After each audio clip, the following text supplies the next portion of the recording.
Welcome to the Leader More podcast.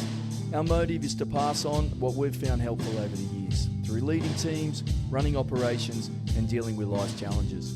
We hope you enjoy.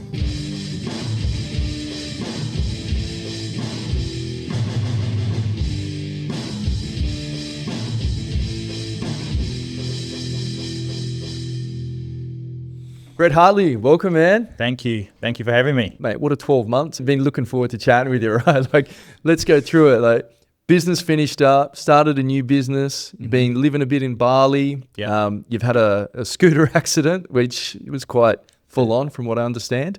But, mate, bit going on.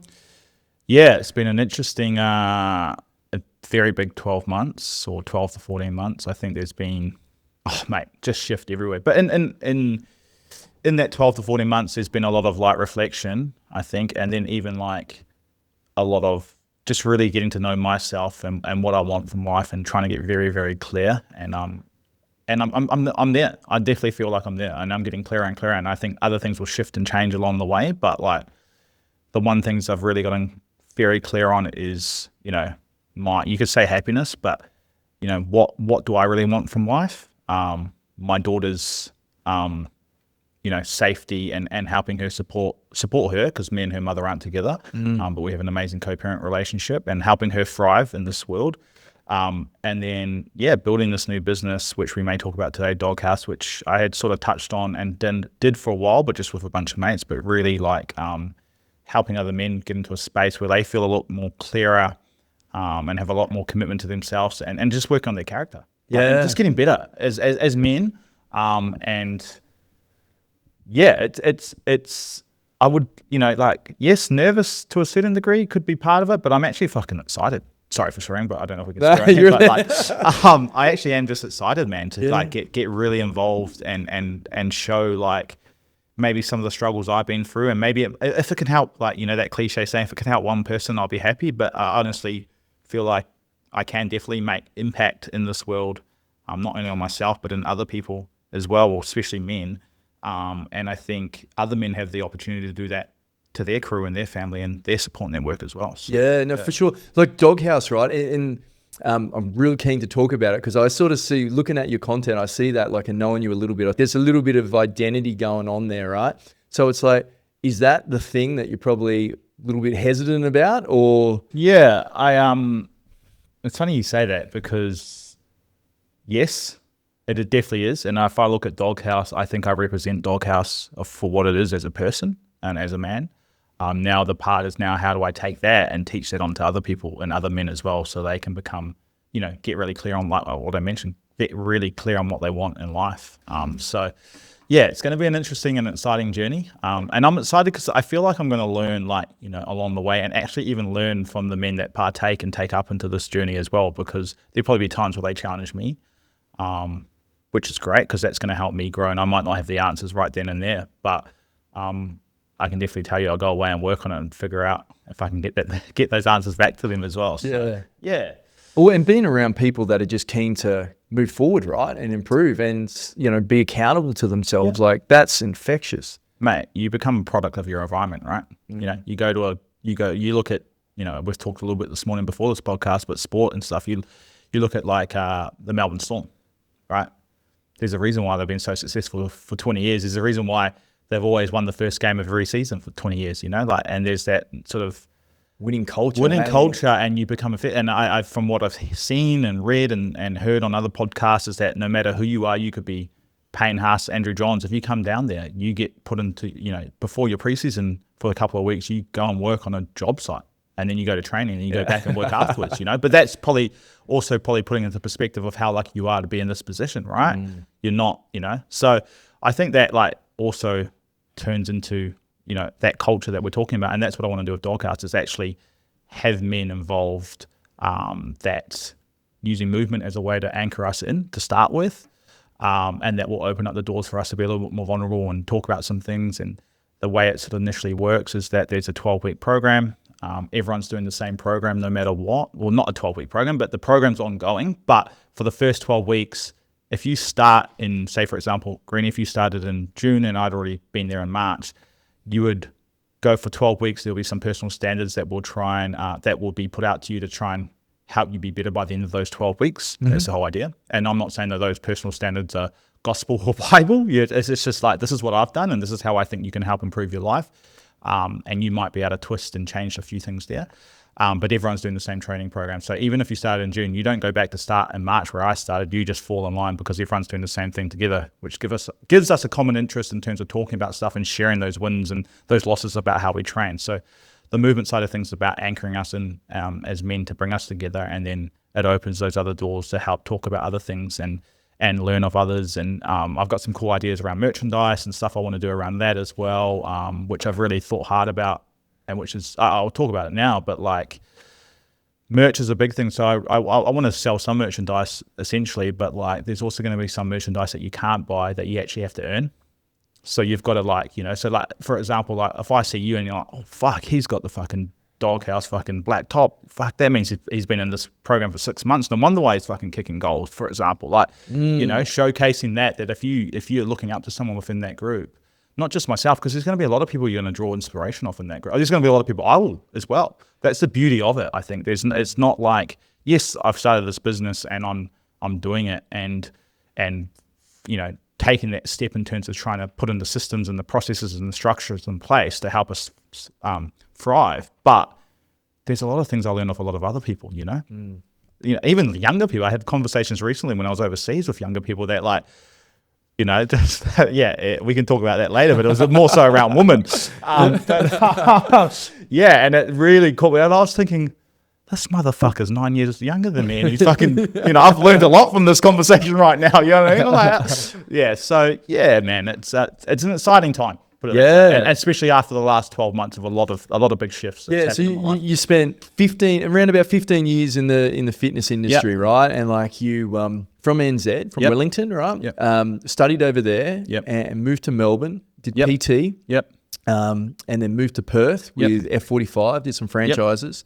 Then started up S30, and S30 finished up late last year, pretty much. It went into administration sort of mid to late last year. I still a director. Well, I've come back on as a director of the company that has all the IP, so there's still a few things to work out there. But unfortunately, it went into administration, and then I had to vote for it to go into liquidation as well, which was a massive learning curve. I started that business with, at the time, a friend of mine, which things have gone sour. So I've learned a lot from that. We had 26 or 27 locations across Singapore, Australia, the West Coast, the East Coast, and New Zealand. So it was a pretty big organization, but well, firstly, man, like I think with anything, and they talk about it like with divorce, right? It's like you look at divorce, you've been with someone for 15, 20 years or whatever, and they go, oh, look, that's terrible. What happened, But it's like it worked for 15 or 20 years, so it's pretty cool. But in the same for yourself, it's like, what an achievement to build something from nothing, like an idea, right? Yeah. You guys had an idea,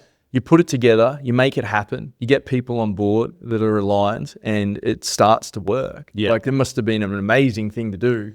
Oh, hugely, mate. It was, to see, and I think that was the tricky part. Like when I initially had an initial falling out in the early stages of starting it, that was really what was like was really pulling me, because I was like, I need to fucking get out of this. Like, fuck this. But also I'm like, all the people that are coming here and seeing the smiles and like first location, like in the first 6 weeks, we broke even. I've never heard of that before. Like in my experience with like as you mentioned, I came over to Perth on as like a sweat equity deal for some franchises for F45, and then eventually got into some in Singapore as well, which I did really well from. You see all the smiles, and you see like, upwards of 120 people plus coming through in the mornings for classes and that, and they're pumping and stuff. It really pulled on me, because I was like, they're not the issue here. It's actually with someone else, and they haven't caused anything. And I knew I was the face of that brand. I was doing all the programming, I was taking most classes, I had a good relationship with most people, and most people would tell me that. And I knew it, but I didn't want to admit it, if that makes sense. Probably my personality was like, nah, there's still other people in the business that's, doing things as well. The fact that it's your baby, right? And it's growing and developing and doing awesome. And then, you can see it that, hey, it's not going to last. It's like, shit, like that must be super tough, right? Yeah. Look, like I said, a lot of resentment and a lot of, but also I think like even like there was, again, we spoke about it earlier, but there was two ways to look at it. I could be like, well, fuck you, rah, rah, rah. Or, okay, how am I going to figure this out? And I took it on as like a way of like, I was having to deal with administration or administrators. I'm 35 years old, and I'm like, there's probably not a lot of people in my position that's gone through something like this, and you're talking like millions of dollars here. So I looked at it as a way of like, the initial meeting with them was like, I was really defensive and pretty mad and annoyed, as you would be. Took a step back from that, had a chat to my father actually, who has always been there to give me advice, on both my parents, but they, and I, after leaving that conversation with my parents, I was like, actually, I could look at this as yes, it's going to be stressful, and it was. I'm not going to lie, it was very stressful. Yeah. It was very, very stressful. But I looked at it as a way of like growing, like, I've learned so much in that 6 to 7 months and still somewhat going as well. But I learned a lot about it, and a lot of like how it all works and operates. And I think it's, with every misfortune, there's always an opportunity to learn something and grow from it as well. Easy to say that though. It is very easy to say that, because at the time you're like, fuck. Like, you can't see a way out. So. And you feel it's probably going to be like that forever, like that feeling? Yeah. Oh, mate, yeah. And, you throw that in with personal things that are going on with relationships and, being a co-parent and my daughter living in another country, and then just sort of figuring out like, what's my next move? Like, it was actually the first time in my life I was like, what am I going to do? Because I knew from an early age I wanted to play sport professionally, but if that didn't work out, I wanted to be around form of movement or exercise in some way. That's why, like, as soon as I left school, I'm like, fuck, I'm going to go and get my exercise science, certs. Yeah. And that was like, I was clear on that, as clear as daylight. And I thought I wanted to help people, get on stage and get bodybuilding fit and all that sort of stuff. And that found out quickly that wasn't what I wanted to do, but I still wanted to be around movement and stuff like that as well. And I was probably fortunate, and I also knew I didn't want to work for anyone, because I worked for my father at a very young age, and picking staples and filing was, when you're 13 and 14, getting paid $10 an hour is pretty good in the school holidays. But as you start to get older, and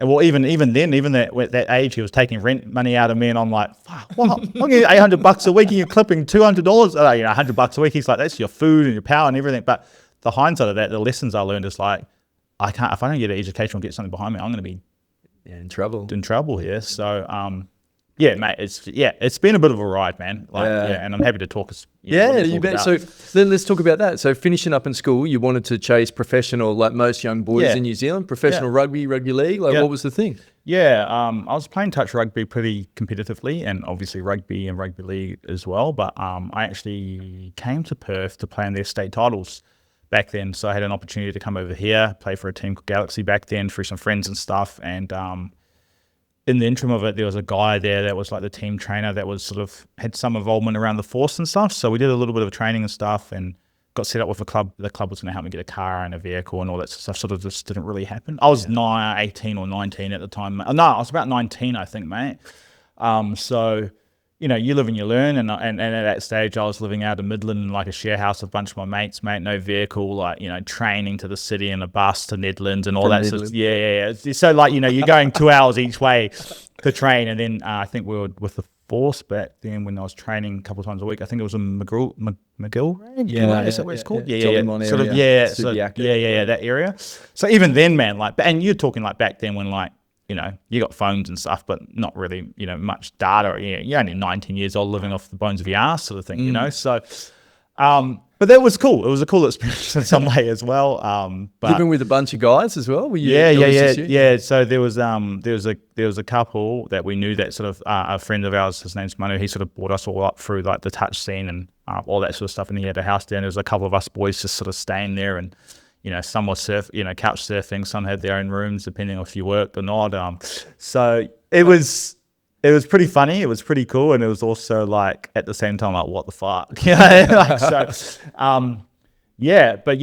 that's sort of how I got to Perth. And then things sort of weren't going well because it was really hard to transition my qualifications back then. So I went back to New Zealand, and that was tricky because I went back to my rugby club and playing Premier or first grade rugby or training with them, but the issue was that it took a while to get released from the Australian Rugby Union. So I was sort of playing under someone else's name, and it just didn't really sit right with me. Sort of. Well, I was.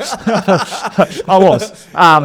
And like, you know, you might get the odd like 10, 15 minutes here because you run the risk of that, and rah. So I jumped ship. I went and played rugby league. And a good friend of ours, Tim, he went and played, and then another good friend of mine came along and played as well. And we went to a club that where I grew up with, sort of in the same sort of area that I grew up with, called Daawg Haus, and we went there. And it was interesting. They hadn't won a competition in like 11 or 12 years. Very family orientated, mate. It's like how I could describe it. They've got a marae. For those of you who don't know what a marae is, it's just sort of in our Māori culture, just like our meeting house, right there, smack bang in the center. They had like local club rooms, you know, their local pub, their local shop. It was almost like a 6 or 7 kilometer radius. They had a gym, their rugby league team, like everything. It was like it's really cool little setup. And mate, the amount of talent that came out, there's a lot of boys that had gone on to like Australia and played like lower grade SG ball, 20s and all that sort of stuff, but haven't really sort of gone on, if that made sense. So it's talent for days, but wouldn't rock up the training sometimes or get on the drink and stuff. So I think a big thing that we did without sort of knowing is that, like, coming from that rugby and league in New Zealand is very different. The professionalism from rugby is very high, especially at club level. Like when I came out of school, just to sort of deviate a little bit, but I came out at 17, fast tracked straight into the first grade side. So I was 67 kilos at that age. I was the lightest in the competition. And back then, if you don't play for the Hurricanes and stuff and you're in that comp, if you don't play on that weekend, or if you're in the 22 and only get 10 minutes, you play the next day. If they play on a Friday night, you play the next day in that competition. So you're playing some professional athletes as well.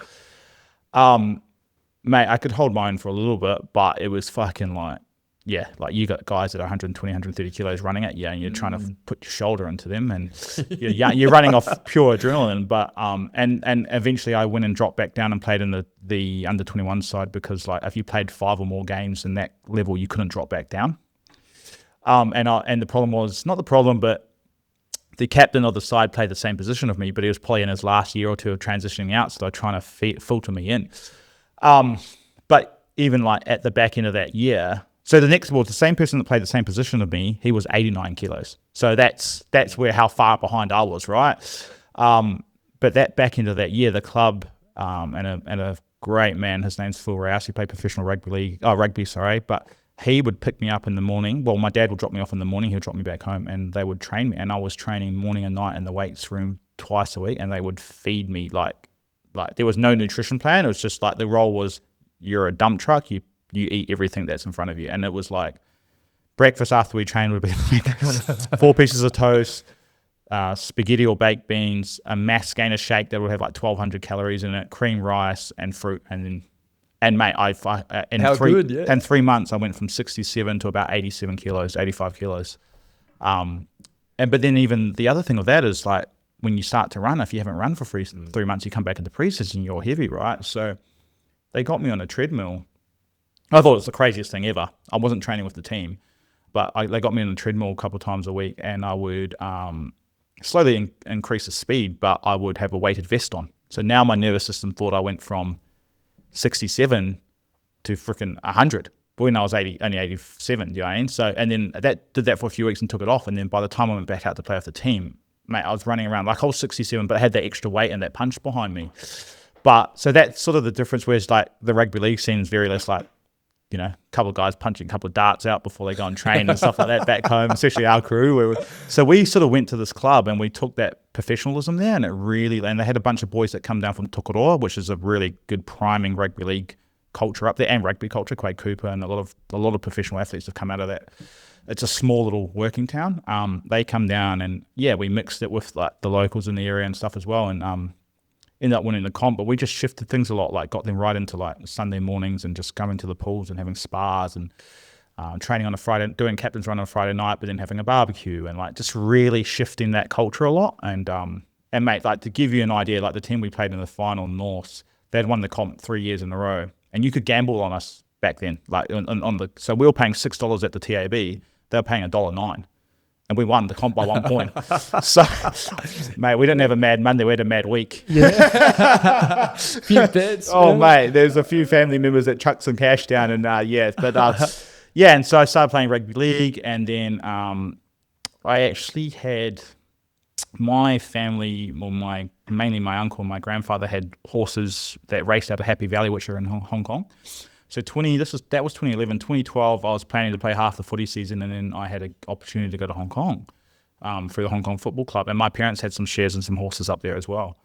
And my brother had just come back from Australia as well. He had been playing over there, so it was really cool to play with him as well, my younger brother. And he was a really, really good player. Had a lot of opportunities and offers put forward to him, but same sort of thing, you just sort of get caught up in the wrong crowd. Anyway, so went into that, mate. Well, that was the plan. And first game back, scoring a try, like snapped all the ligaments in my ankle, and that was me. And then I sort of really asked myself in that time, like I've been doing this and really trying to crack it and do something. And as I mentioned earlier, like an opportunity that's meant for me won't pass, and one that's not meant for me won't come into my orbit. And maybe that was that sort of realization of that. And so I went to Melbourne on a holiday, and I thought, fuck it. At the time, to my partner, like, let's just move here. I've got my qualifications and like personal training, because at the time I was doing like the odd boot camps here and there in the morning, but I was still working for my dad because it gave me that freedom to train outside of that and come and go and all that sort of stuff. So I sort of had to put my big boy pants on, and I decided to go to Melbourne, and that was a tough slog, to be honest. I was working at Fitness First then, working really long days, building your business. I was doing 14-hour days, making extremely good money, but put a lot of stress on my relationship at the time. I was starting with my first clients at 6 a.m. I would go all the way through back to back to about 4 o'clock and have about a 20-minute break, which would include like a 10-minute workout, which was literally just picking one movement and trying to do as many reps as I could. Yeah. And literally eating a whole chicken from the Coles across the road and a bag of spinach, mate. And then I'll go from 4:20 to 8 o'clock Monday to Friday, and then I'd sleep during the weekend. But good cash though. Yeah. I was making I was probably dodging the tax man a little bit, but I was like making really good money, but it was affecting other areas of my life. Just not sustainable. Just tunnel vision, because I'm just like that, I guess that sort of high achiever energy and that dark energy I sort of spoke about before we jumped on here, like, I'm going to teach you, I can still do this, I can do that, which is all well and good to start with, but you still got to have that balance from the lighter energy to help you out a little bit. So, yeah, man. And then Fitness First was a place to be back then too. Like it was, I don't know what happened to that, but it ended up changing into I think Good Life put them out. Yeah, I think in the end. Yeah, but they were like the first big sort of gym. Yeah. And that was the go. Huge, man. Yeah. And like where I was in Melbourne CBD, I was in Burke Street. We only operated Monday to Friday. So it was closed on Saturday because there was 4 other locations within 2-kilometer radius of it, right?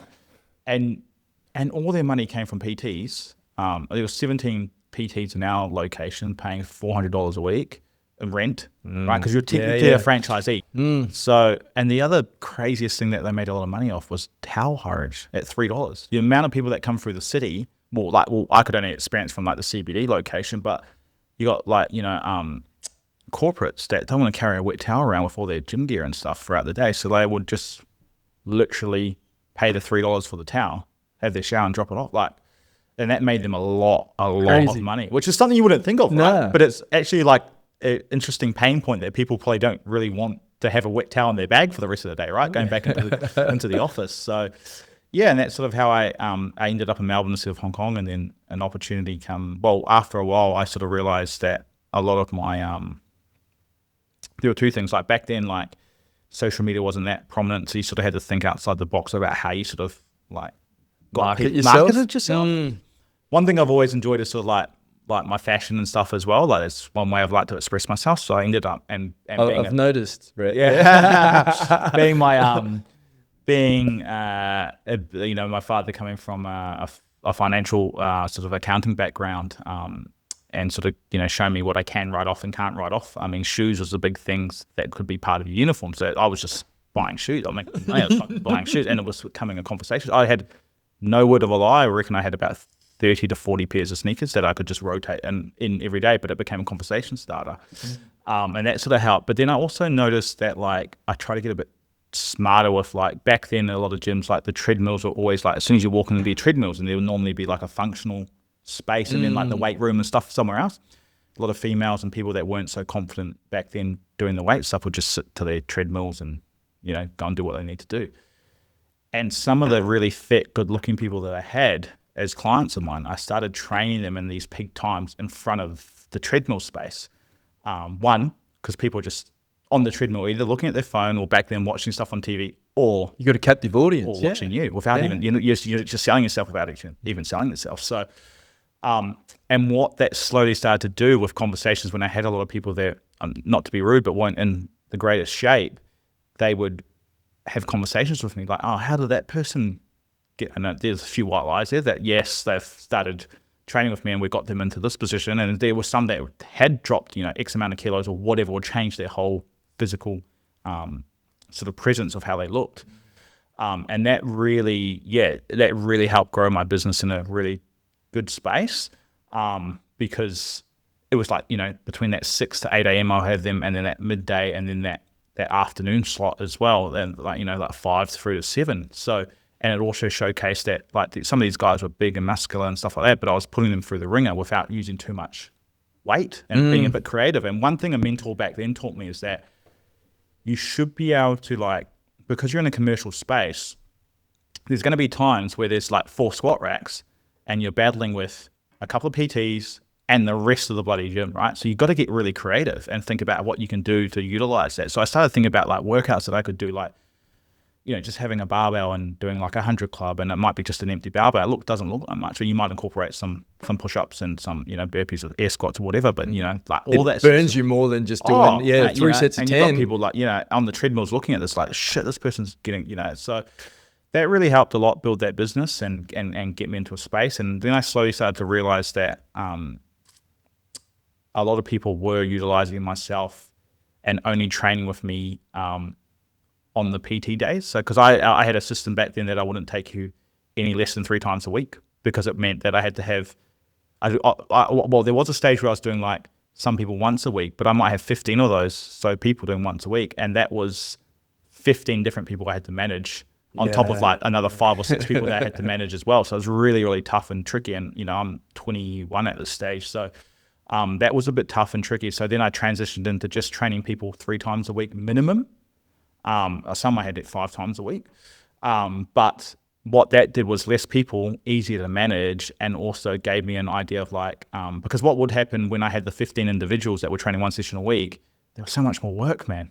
And they would, if 5 or 6 of them dropped off, it really affected your cash flow a bit. Whereas when I knew some people would be dropping off that were doing 3 or 4 times a week, it gave me, and generally those people, because they committed to that, they had a different outlook on life, and they were very sorted with their life in other areas, so they could plan ahead, right? So then I started budgeting like 40 weeks, I budgeted to only earn an income for like 40 to 42 weeks a year, because I had to give or take a holiday for myself, plus them being away and Easter and all that sort of stuff. So yeah, and then what I did was I found a little studio around the corner, and because I realized these people were paying $30 a week to come to the gym for their gym membership 3 times a week minimum, not using it on the weekend, and then seeing me for like back then like $70 to $80 a session, I was like, well, they're happy to pay the extra. I could put my prices up a bit. So I found this small studio around the corner that was a Kiwi guy actually. His name's John Weller. He was renting it out, and I just rented the space in there.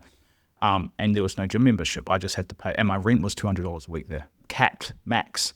So how it worked back then with him, it was like $20 per person, or capped at $200. Like, fucking perfect. I'm paying $400 a week. So went in there and I moved all my clients there. And the thing is, was literally just walking across the road. Literally just walking across the road. And because I'd already built up a lot of clientele, I didn't have to market myself that much, because there was a lot of word of mouth. So a lot of the sales are already done for me in that aspect. But then I put my prices up another $10 on every session, if that makes sense. So that helped a lot as well. And I was in a really good space. I was working I was doing 7 a.m. in the morning to like 11. I'd come home, have some food, do a little bit of admin if I needed to, go and train myself, come back, kick back for a couple of hours. I was living in South Yarra then, so pretty close to the CBD. And then go back in the evening from like anywhere between 4:30 or 5 to 7. And on Fridays I finished at 9 a.m. That was it. And I didn't work Saturday, Sundays. And I was doing, 25, 27 hours a week. Me and my partner at the time would go on, interstate holidays, go overseas and then this opportunity to go to F45 came up to come to Perth for a friend at the time. And I didn't want to do it. I actually didn't want to do it. Well, I could imagine with that setup too, like, and even that, Red, of just how nice is that feeling that people are following you? You know, they're going across the road with you. They want to pay more. They want to go from their 1 session to 3 sessions and then to 5 sessions or whatever it ends up being, right? Yeah. They want to pay more. They want to follow you over. Yeah. Like, and you've just started out doing this. So you come off the back of, okay, well, footy maybe not going to be my thing. You know, like that can be deflating. You know, I had this in my mind. Like I can relate with that. But hey, I found this. Yeah. And people are showing me that I'm good at this. Like that's cool. So to leave that would have been tough. Yeah, and it's 100%, and it's you know, even just on that, you referencing like people following you and doing that. It's just, you know, a good friend of ours, Tim Noble, would always say like, you know, if you build it, they'll come. You know, you can build that. You know, what he's like, that, I think he's talking about his body, but I don't know. Yeah, you might be. Mate. Timmy Noble, he needs to get on this podcast too. I've been hounding that dude because he's doing some cool stuff. He's actually doing some fucking He's my flatmate at the moment. He's doing some fucking cool shit. Yeah, and he's a good man, and I want to get him on. So Timmy, get in here, man. Into us, No, you're right, mate. It can be deflating, but it was really nice to see. And I think, look, one thing, I was never really the most academic kid, but I really tried hard. But I've like never really knew until a lot of people say, and even my mum would say it to me. It's like had this sort of this way about me of just like bringing people into me and just sort of this people skill base. What is that, Red? Like, is it like I get that you're talking about the you're doing something different and you seem to be clever already, like with the marketing side of things. How can I, how can I advertise what I'm doing and do it a bit different? And commercially you're thinking outside the square, how we can make this work better, more efficiently. But like, why were they going to you? You know, like why did they stick with you? Because there's that initial thing, but then what's the kicker to keep them? I don't know, man. Like, I honestly don't know. I've had conversations about this in the past. I've had a friend of mine who's was a client of mine as well. She said one of the biggest things, I think you've been so different to, and it was really funny. I met her in Melbourne. She was from Perth. She'd moved there. Then I'd moved to Perth. She'd moved back, and she's still training with me. So like, but she said to me, one thing that's been really interesting with you compared to other trainers is that you sort of seem to care about the person and talk about the person, if that makes sense, and talk to them. And one thing I did notice actually early on was just on that is like, I found that talking to people about things that they enjoy is a really big thing. And people do like, as everyone does, they love to talk about themselves. You know, you don't want to admit that, but it's true. It's honest truth. Or things you enjoy, right? Like, so things if that you you don't like. like work, don't fucking talk to them about their job. Talk to them about their, and actually trying to find a common denominator to talk about things to people. So like being in Melbourne, I had to pick up an AFL team to support, right? And they're like, who do you barrack for? And I'm like, the fuck's barrack me? They're like, support. I said, the All Blacks, the Warriors. Like, what do you mean? They're like, the AFL. And I was like, well, I don't know. Like, where do you live? I was like, South Yarra. They're like, oh, Richmond. Then I was like, okay, whatever. Back then, Richmond, terrible. Hawthorn were winning. But like, so that gave me, so I had to sort of dive into that a bit and find out like a little bit of stuff around that and have a conversation. But I think maybe just to answer your question, Grant, I think it's more so just like really being interested in the person themselves and giving them the time and space to actually talk and share what's going on in their lives. Because like it even got to, and people talk about it all the time that like when you're a PT or some form of a coach, they sort of, a lot of people open up to you and tell you a lot of things that they're probably not telling a lot of people. And you can find yourself in that position a lot, like sort of feeling like you're a psych in some ways. But mate, like I also feel like there's a level of trust there for that to happen and comfortability. Yes. And I had a lot of females telling me they were pregnant before they even told their husbands, man. Like, which at the time, you know, you're 21, 22, you sort of like, oh, cool, that's awesome. But then like as you get older, you're like, why are they telling you that and not their husband first? Like I'm saying it from a perspective, there's something else externally going on for them that they're not, you know, comfortable to tell their husband. And it could be from a perspective of like, you know, you're training them and all that sort of stuff. But yeah, I think it's really just focusing on the person and being interested in the person themselves and giving that time and space to be able to share and talk and, because everyone's got a story, right? Yeah.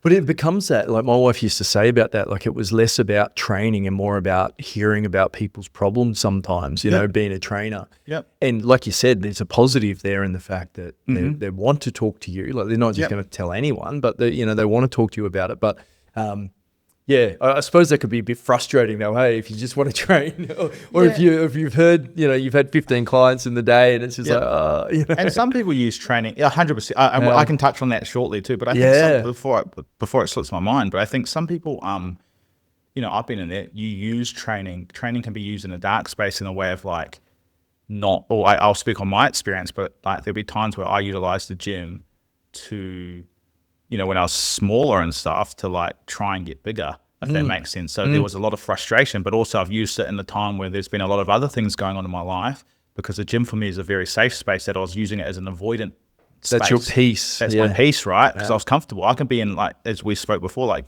pretty competitive. I can be blowing my ass and turn and look at a couple of blokes to the side of me blowing as well. I was like, yes, sweet. Like I kick in another gear, right?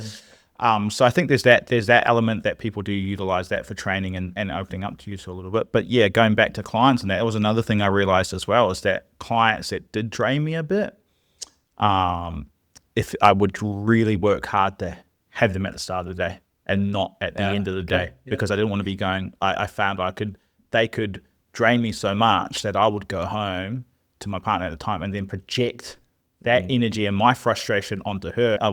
In my days with clients, that were really positive and upbeat, right? And eventually it worked in a way where, like, when I started changing my session times, that I sort of deteriorated away from having people that were sort of struggling financially or, mid to young sort of students and that, and I sort of started attracting that corporate space and high-end CEOs. And I was sort of, when I look back, I was sort of learning without learning.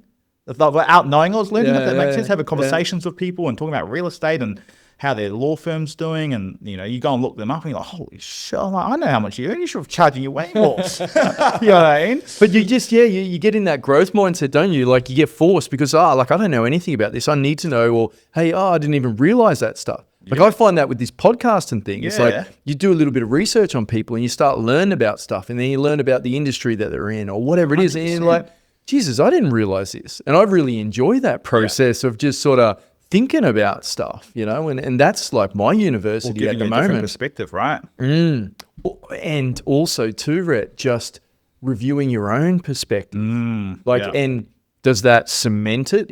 No, that is right. Like there's a reason why I do that. And that I suppose concretes that in. But, well, hey, is it wrong?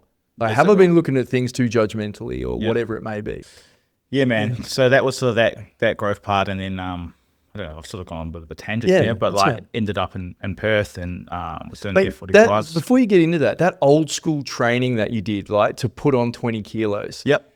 With all the knowledge you've got and experience now, looking back on that, like I like hearing about that stuff, because I reckon that it can get a little bit too, I don't know, over scientific, in regards to training. 100%. But like there's some common sense stuff there that they were doing. Oh, like, mate, I'll give you a rundown of it. You need to get the calories in. Yeah. You need to. And then, okay, well, how can, it's a shock when you're out on the field with extra weight. Well, how can we lessen that shock? Yeah. Like, it was, mate, so like I look back and I'm like, fuck, there's no way I could do that now. Like, and scientifically there would probably be like, if you look at it now, there's so much data and stuff out there. People are like, what the hell? You can't do that. There's other ways, better ways of doing it. But also at the same time, it worked, right? I'm not gonna lie. It got results. It worked. Like, yes, I might have been just bulky and I had to like work at trimming it all up. But like I would train legs on a Monday morning, and then the afternoon would do like some chest. It was very bodybuilding style, just hound the muscle, chest.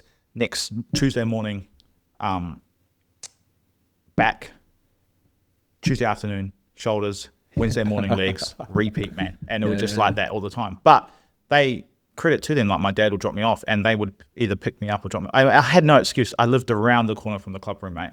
So, but it's also the potential they probably seen in me, right, at the time. But yeah, and to that point, that there as well. And then even like I was fortunate that I built a really good relationship up when I was at studying my exercise science at Welltech, and the guys that firstly there was a guy there called Phil, I can't remember his last name, but he was an ex Commonwealth Games medalist in weightlifting. So that was a really cool insight. Very big and nerdy, didn't look like much, big glasses and all this sort of stuff. Didn't really know much about him until like one day I walked upstairs to talk to one of the tutors who I became pretty good friends with. His name's Shay Todd, which he helped me in some areas around touch footy as well, which I can explain, which really made sense when I looked at it. But I went up there and I was like, this guy's eating 2 whole chickens and he's got an ice cream container of taro in there. I'm like, what the fuck is he doing? Like, what's this chump? Like, not that, it's really smart, but had terrible people skills.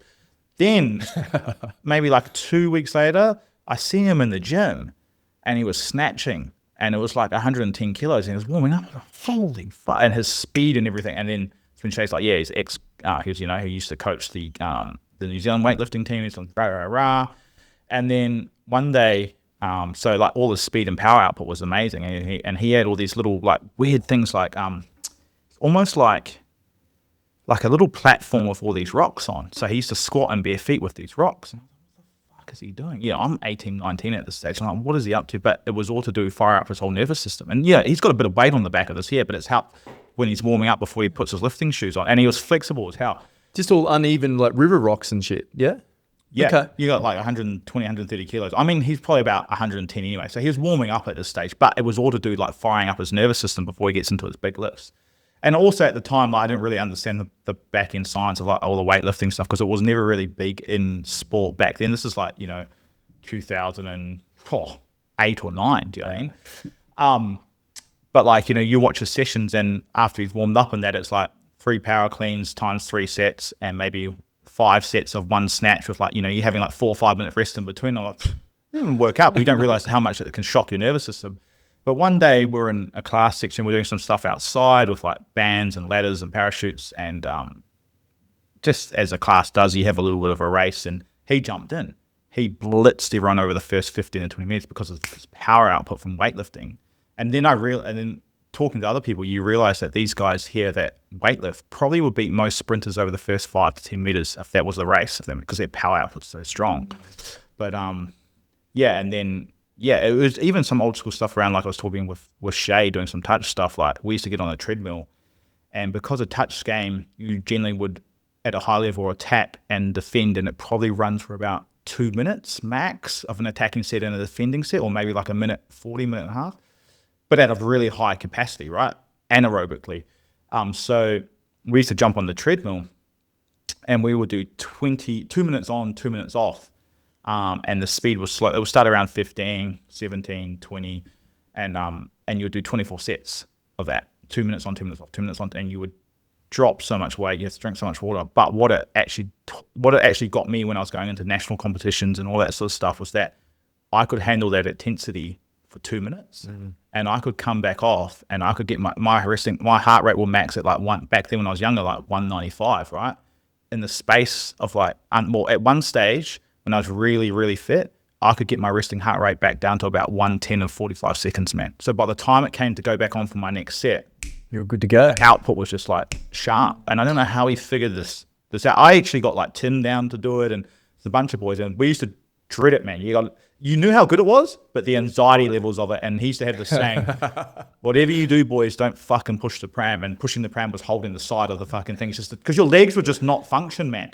They would not function. But mate, like it was just that old school mentality of training that like exposing you to it and making sure you're ready for it. And just a tap in your brain. And like, and the thing is, it's like, you even look at it now around like, we've talked about Daawg Haus briefly, and we might talk about it a little bit more, but like what I noticed, like on a Friday night, we would do some strength work, and religiously after a while, I used to just there was two options. There's a 40-minute EMOM, so every minute on the minute, you had to achieve a certain amount of reps, and that was your rest period. If you did it in 30 seconds, you have another 30. You go 40 minutes straight. Or we just used to do this brutal leg session that no one liked, but everyone liked because it was shorter, but no one liked it. Because you take your partner around like anything between 10 to 15 stations, and then you swap over. But you're swapping over, you're trying to recover, but you also got to show up to get your partner for it, right? But like what we started to what I would start to notice is even through the EMOMs or the leg session, it was quiet and there's music going, and people, not quiet, but people are just like, fuck, like, going through, just not really saying too much, right?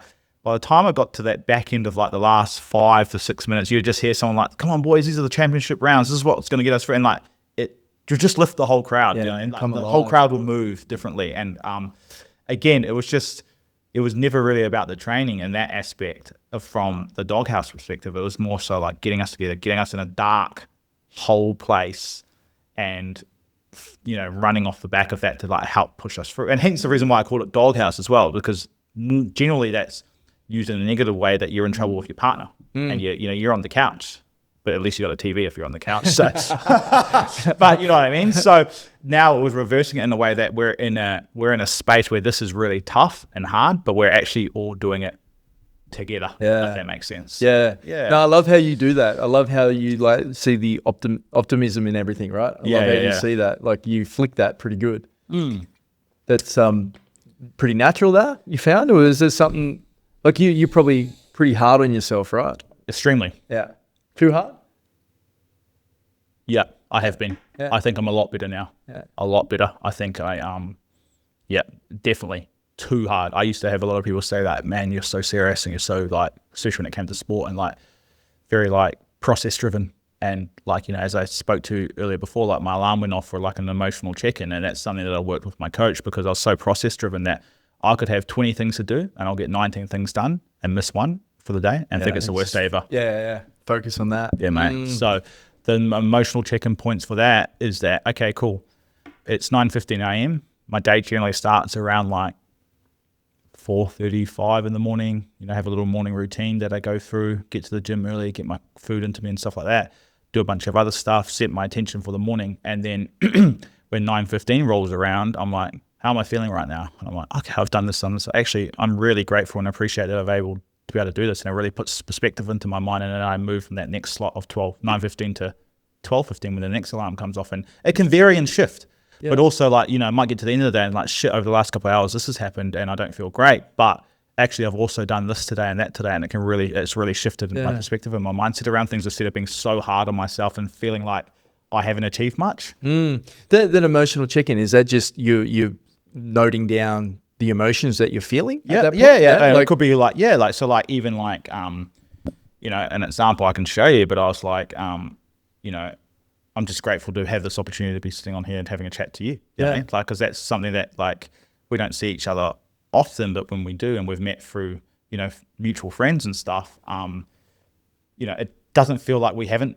It's a positive experience. Yeah, for sure. Yeah. So like, there's that, and there's also the element like also like cool, that emotional check-in is like even in the way of like what have I achieved now and how am I actually feeling right now? You know, like because things from if I look back at it and look at the night before at 3:15, there could have been something that wasn't so great, and then I'm looking at it now, I'm like, oh, okay, cool, and I could, and the old me could actually hold on to that negative experience that I've experienced, and it can really affect me for a few days. Whereas like learning to let go of that and move forward, and life's never going to be perfect, right? It's always going to be messy, and that's somewhat the beauty of it to some degree. The beauty of life is that it can be messy, and you can't have control over it and predictability. And I get that people want predictability because it provides security and safety in that, but like I can't expect to be driving home and pulling into my driveway and next minute I'm getting woken up from my laundry lady in Indonesia that, you know, and not even realize that I broke my nose in 3 places, my lips just like hanging down by my chin, and I've lost like 2 of my bottom teeth, right? Like, so like, it happens. It happens, mate. Like, and it could be, you know, you could get into it and be like, it could be the universe, could be a lot of things, but life just isn't perfect. Why me? So that gratefulness, I like that emotional stuff, that check-in, because it's like you think about gratefulness. That's been like the big in thing over the last sort of 5 years, right? Which is great, fantastic. But it's all very much, I'm grateful for someone else for this, or I'm grateful for something else. Yeah. Well, okay. Well, I like the emotional check-in because it's like I'm grateful for me. Yeah, man. You know, and it's like that's a taboo subject, like particularly with guys. And we were chatting before just about the setup here. It's like all this footy stuff I never had up for years, and then I just have this space, and now I throw it up because it's all I've got to throw up, right? But it's like there was I'm a humble dude. I'm not putting that stuff up. I'm not big noting about things. That's just like, why not? Like, it's celebrate the people that you're around and what you did. But it's like that subject of yourself is like, you know, when you're hard on yourself, you're process driven, you're very much about achieving and performing. Like that's taboo. You know, like it's not something that we should necessarily talk about, is the feeling. Not that that's ever been said, but that's how you feel, right? 100%. And why is it bad to celebrate yourself? Yeah. Why is it bad to try? Why is it not cool? Like, okay, cool. Like, you're not cool now because you're putting yourself out there. Like, you know, like, and you have a lot of people that can say that, but totally. Like, I put stuff in before, like even yesterday, it's like I'm proud of myself for just giving Daawg Haus a crack. Yeah. You know, like it is taboo. It is, because it's like that, or in our culture, that humbleness, you know, you want to be humble, but it's also like, actually, like, if one of my friends is doing well or they've done something, it's like, you should be proud of it. Yeah, you Like, want to celebrate That's them, yeah. awesome, man. Like, Yeah, how would you, if it was your friend doing what you're doing, how would you respond to them, and like, why can't you do that for yourself? correct. And you've got to ask yourself. I even spoke to I actually messaged a friend of mine this morning, and I spoke to another guy. Do you know Cairo? Yeah. So I just responded to a story this morning, but I actually was talking to another friend on Sunday about it. But like, if you're triggered, and it was around social media, but if you're triggered by a friend of yours or someone putting up their content, if you're triggered by it, you've really got to ask yourself, why are you triggered?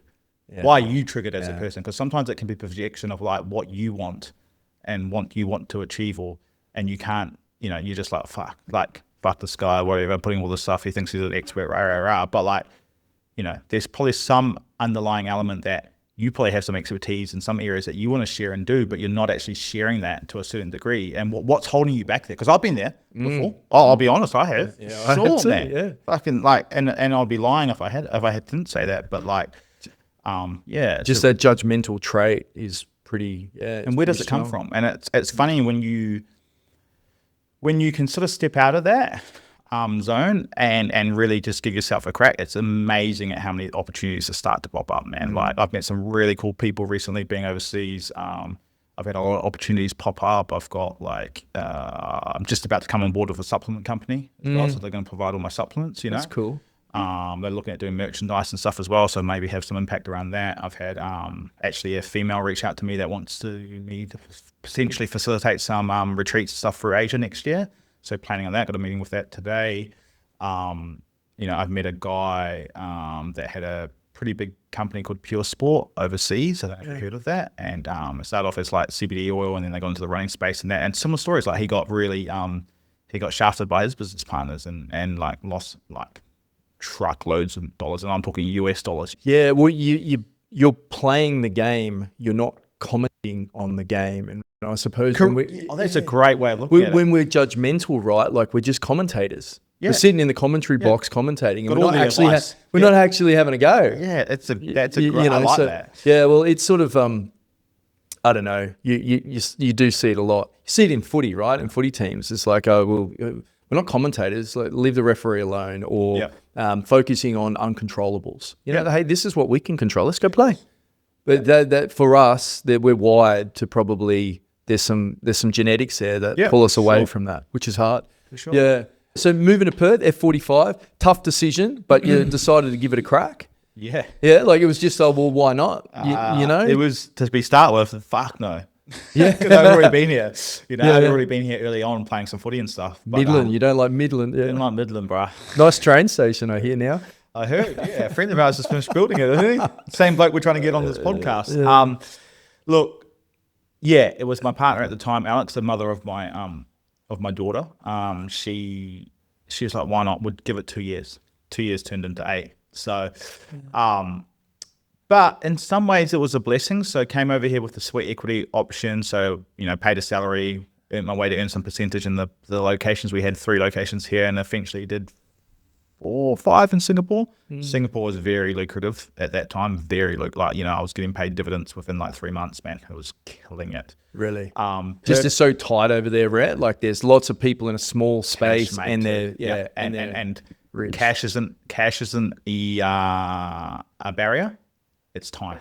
Time's a barrier. So that format of 45-minute chunks was perfect. In and out, mate. Yeah. Class is just rolling constantly. Space-wise, small, very small. Like some of them are like 110, 111 square meters. Paying $200,000 Aussie a year for rent. But instead of charging $55 to $60 a week, you're charging 100, 110 a week Australian. Yeah. Times that by 250 members. Pretty good. It's not a bad option. Yeah. So, but came to Perth, mate, and then got involved with that. And in some ways, it was actually quite good because being in an F45 network really, although I had some close mates already here, being in that network and meeting members just networked even more, if that makes sense. We were very fortunate back then that we, the business partners at the time, before I came on as a business partner, agreed to have a PT space at the back because some of us were all PTs, so we wanted to have that luxury of still training people outside of the class times, even though you might manage the studio and stuff. So, and that's sort of how S2D sort of formatted to a certain degree. It is how it formatted to a certain degree. But what I found was that the classes that me and a coworker were doing at the time, that back then you could sort of change and alter the workout. So on their weight stays, we found that they were only like 35 seconds on, 20 seconds off. It wasn't enough time for people like yourself that would go and pick up like the 40s or the 50s and lift, right?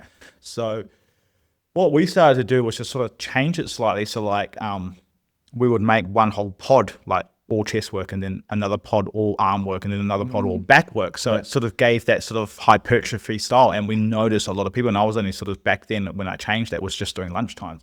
And you only meant to have 36 people in a class. We had like 10 people waiting, people ringing us up. So we started just flipping it and doing like 56 people or 52 to 56 people in a class. And then it got us thinking like, why are they craving this so much? And I was fortunate enough that then like some people would, when I wasn't doing the lunch classes, they'll see me in the morning doing PT and stuff like that. And that's sort of how I trained my clients back then. That sort of, as we touched on the old school bodybuilding volume stuff. People were like, oh, I want to do, PT with you. How much do you charge? And back then it was about 95 a session. Fuck, I pay 65. I'll do one a week. Okay, cool, whatever. And it worked really well because we're all under the same roof. So the comfortability and the safety of that client was already there. If that makes sense. It does. So they would come and do that, and then they're like, man, I wish I could just do more. I just can't afford $95 a week. And I'm like, okay, cool, like totally get it, like it suits me at the moment, right? And then that's when sort of S-City formed, where we're like, hold on a minute, why is no one really doing a group PT style training? And what me and my co-founder figured out back then was that no one knew how to set up the floor plan for it. No one figured out. So, and we were lucky because we already had a gym space. We could trial and error. We sat on this idea for a year. But you could be creative. You're figuring it out. You could test it in smaller, footprints and everything. Yeah. And that formalized S30 in essence, really, because it was roughly back then you were doing about 30 sets a class and was sessions. So yeah, we did that, and we utilized the PT space out the back to test and trial and error. And that's what sort of started S30. And then the whole other side of that was also the ability of like what we enjoyed, which, not gonna lie, I liked a little bit of party back then, and hip hop and R&B, and I sort of like that street culture, as I mentioned, like fashion and stuff like that. So that tied into that. Alex, my ex-partner, at the time she was an interior designer by trade, so she helped design some of the other stuff. We leaned on other people that had some network around branding and that, and dove into it, man, and just sort of it was interesting because business partners at the time, I sort of stepped away from being a manager and just taking classes, but wanted to focus on PT. And then we got rid of we shut down one studio because there was no point. We were paying for 2 F45s on St. George's Terrace, which were just capturing the same market, if that makes sense. So we shut one, moved it down to the other, shut the PT space down. So I moved up to Snap on Hay Street then. I was training people up there and still doing the old classes here and there just to keep that network and that connection with members. But yeah, and then eventually I slowly transitioned out of F45, and then we told our business partners, like, we want out, those gyms weren't doing too well at that stage, so bought us out for nothing. In hindsight, for me, it was fine because I didn't inject any capital whatsoever into it. Got a salary, got some dividends from Singapore, got bought out. Like, I was nothing, mate, like $4 or $5 grand. And then was doing the stuff at Snap while we're trying to find a location, found the location, and then started the fit out phase. Like I said, Tim helped build that. He did an amazing job with even like his concrete desk and all that sort of stuff as well. And it was an awesome journey, just like looking back and laughing at it. And I think I said to you earlier, like I had all this footage that I took from back then. And I just never released it until last year. But and that sort of built S30. And then it just sort of like we hit the ground and it just took off, because it was almost like, talking about Daawg Haus, it was yin and yang, right? Like everyone trained in the light space. We trained in the dark space. We didn't have mirrors. People had mirrors. We had machines, leg press, lat pull down, cable chest flies, shoulder press machines in a group scenario. Yeah, it was unique. We had 3 trainers. We had customized, curated music to the class. We had, on a Monday it was called back to back. It was artist versus artist, Drake versus Kendrick. Yeah, cool. So the music side of things brought people in, because then people would go like, oh shit, Chris Brown's playing against Usher, and all the girls were like, fuck yeah, let's go. Yeah. Like I want to go. So instead of just that loop of songs that go on in a normal gym, right? And stop, right? And the other thing is that when you go into a normal gym, what do you see when people listen to music? They've got their headphones in. Yeah, no one talks. No one has a common interest or anything. You might see community as such. There's just all these little zombies. Which can look. I enjoy doing stuff like that. Especially when you've been in the group space, you want to get your own space, but get into your own space of training and stuff. But yeah, that's sort of what that happened. We worked a lot on like the whole sort of experience from like even thinking about like on Mondays when we're at F45, they used to run cardio sessions, especially after a long weekend or a weekend. You know, it's like in Perth during summer, people have a few drinks on a Sunday. They don't want to fucking turn up and bust their ass doing cardio. Right? It's easier to turn up, do some weight. So we did an upper body session. Yeah. Our cardio session was on Tuesday. We even looked at things of like, whatchamacallit, the membership, the average membership lifespan at F45 was about 6 to 9 months because there was unlimited membership. So it's the only option if they're paying $70 a week, right? They could go and do other things, but generally they wouldn't because they committed to that.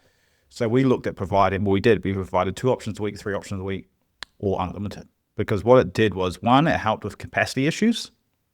So instead of having a full gym at 180 members, now our space is about 250 because if you've got the extra 70 people just doing 2 times a week, they're only coming 2 times a week.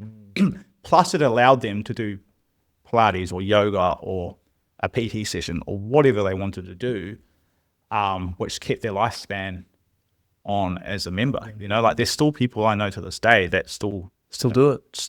Well, Esther's not around, but still training those studios that have been renamed, you know, from 5-6 years ago. So, I mean, that eventually shifted and changed, but we thought about that. We thought about the music side of things to bring people in and curated that as well. So that was all custom made.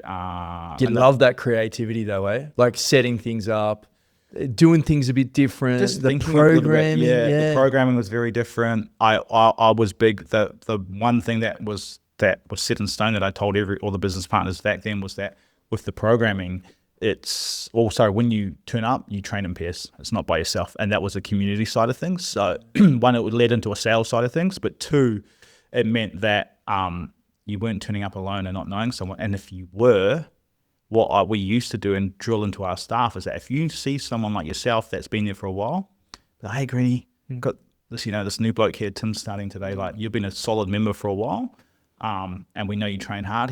I think he's pretty fit. We'd love for you to take him through this. Automatically, you're piping that person up. You're giving them a sense of belonging and a sense of feeling like they're worth being here. Like a sporting community, right? Like Correct. Just from footy days, yeah. But also from a perspective of like, if you jump on the phone and call someone like, hey, I just seen you sign up for a trial. We train in pairs. If you've got a friend, bring a friend down for free. Yeah. We don't mind. But it's intimidating, right? To go into a spot. I never used to think about that. Like people used to get a lot of anxiety about going into a gym space. I was like, why? Because I was comfortable with it. Couldn't see it. But you get me to stand up in front of, do a public speaking. I'm like, hell no.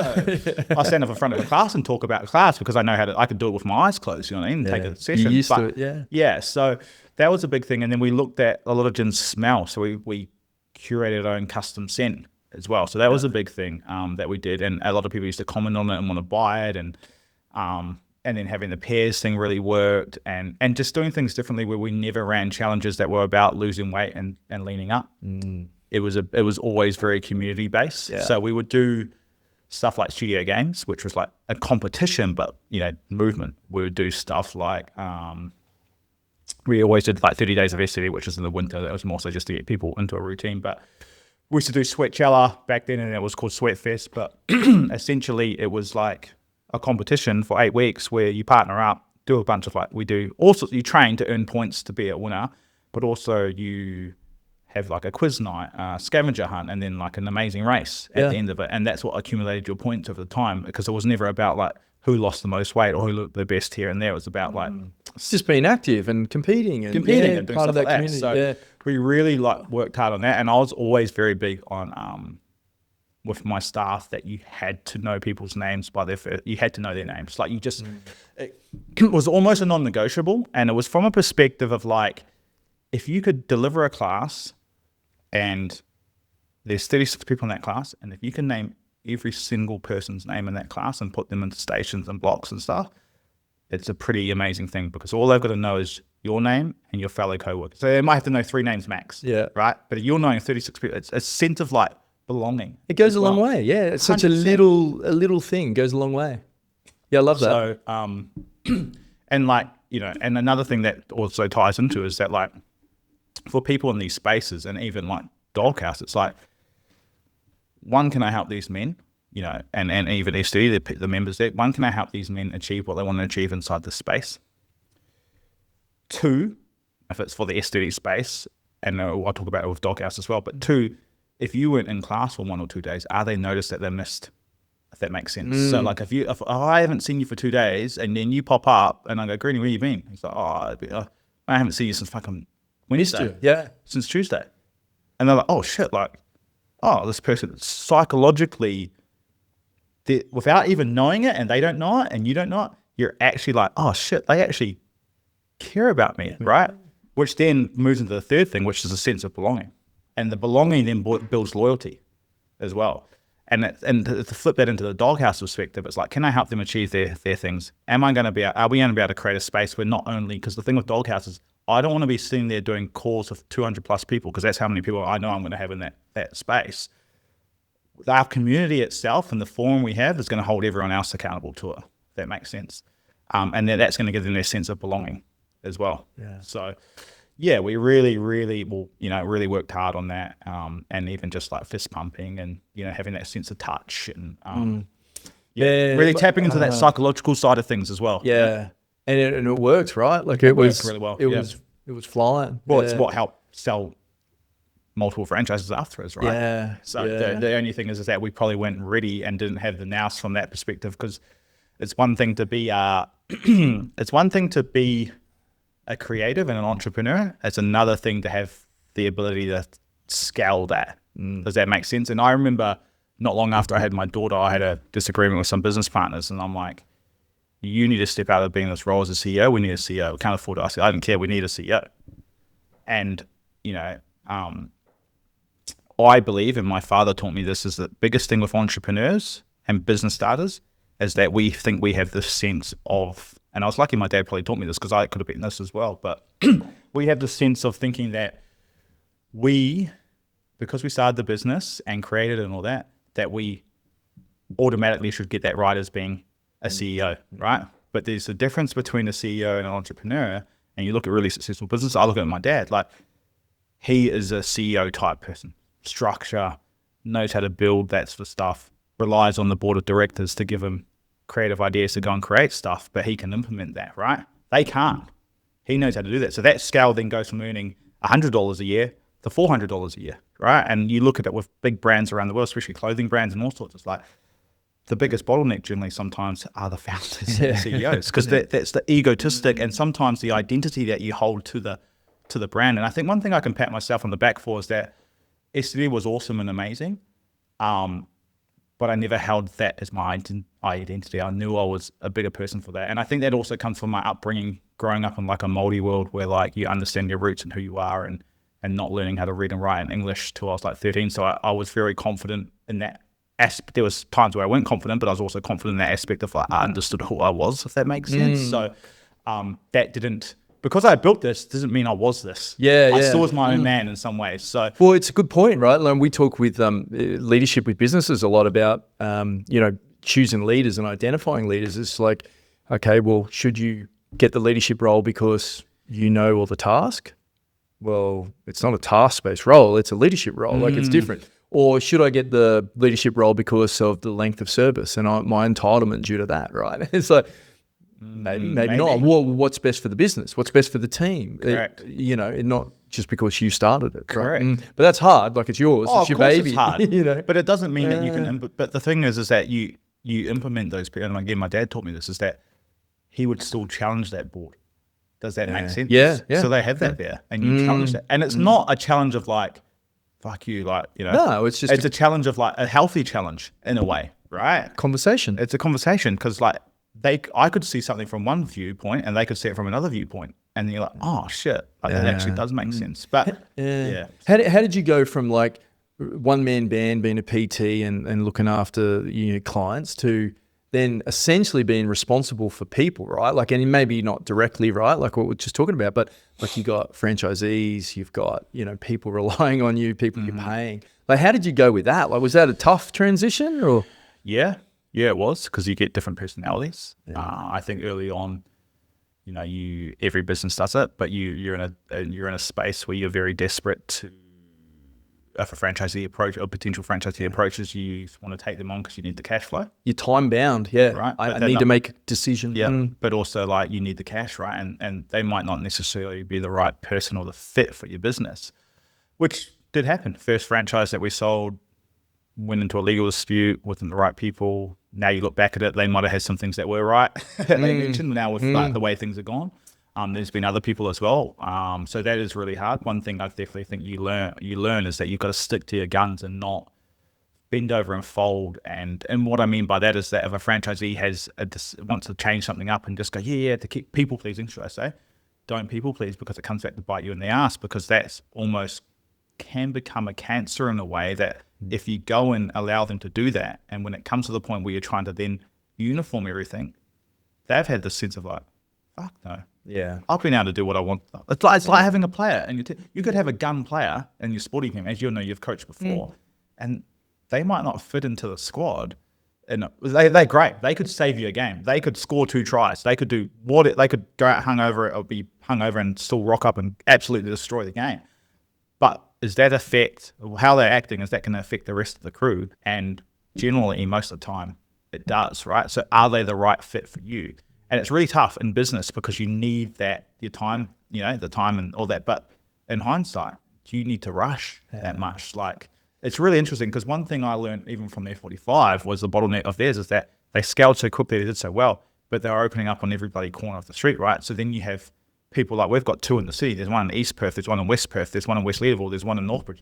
You're almost covering the whole radius and chasing the same people to a certain degree. Yeah. So I look back at it and go, and I had sort of mentioned it, but like, we're probably better off going CBD, North, South, East and West. That's it for Perth.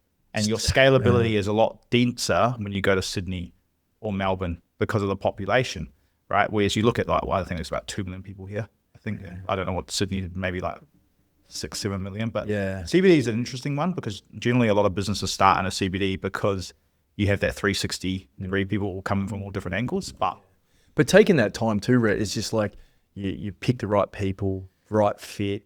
Don't spread yourself thin from a culture and how it all looks, but don't spread yourself thin too from like a support point of view to make sure that it all fits. But it's hard when it's working and there's demand and hey, we can do excitement. this. Yeah, excitement. Like, let's fucking go. Like, we're on here. This is awesome. This is working. We've got to meet the demand. It's like hitting the brakes can be a hard thing. I'd imagine. Yeah, man. And I think that's where you need to have like the right people in place to help you, like some form of like support to help steer the ship a bit. And like I don't know, he's my father, but he's like someone that I definitely look up to ask for a lot of advice around business and life. Yes, there may be times where growing up he wasn't so present in my experience, and I'm not shitting on that whatsoever. I understand that he's come from a pretty rough background, but like having those people that you can lean on to give you that advice is really, really important because it's really easy to get caught up in the, as they say, the bright lights, right? And it looks all amazing. And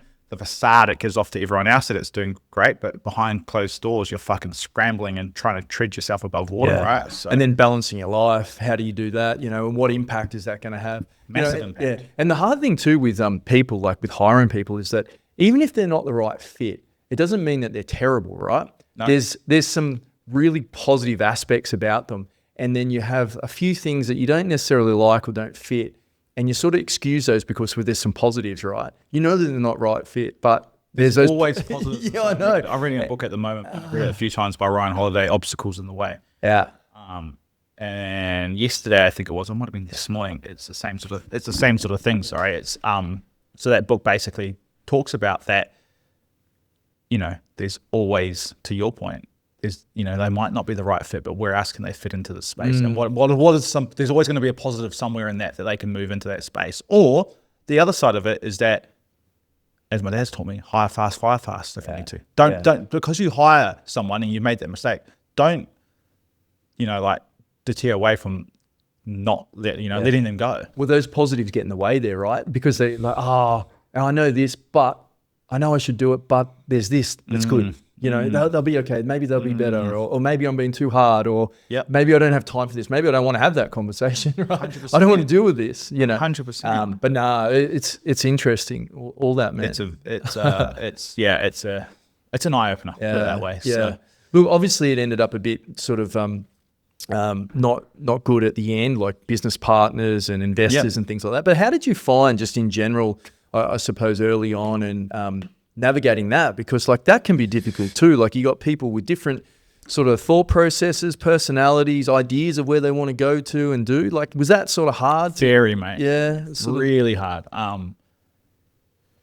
Yeah, that was hard, to be honest, especially like when you've built it and you're the face of it. And I've experienced this even in F45s, like when you're the face of it and you can have investors or, senior level people go, mate, fuck, you spent $3,000 on a fucking party. And I'm like, yeah, but that's what keeps everyone coming back. This $3,000 is going to the return on investment is going to be so much different. But yeah, with the S30 space, yeah, for sure, there was a lot of stuff that would butt heads and things that I wouldn't necessarily agree with. And I think, part of me and the growth and the journey that I've come on now back then was just like, you know what, fuck it. Don't worry about it. Just avoid it. Don't care.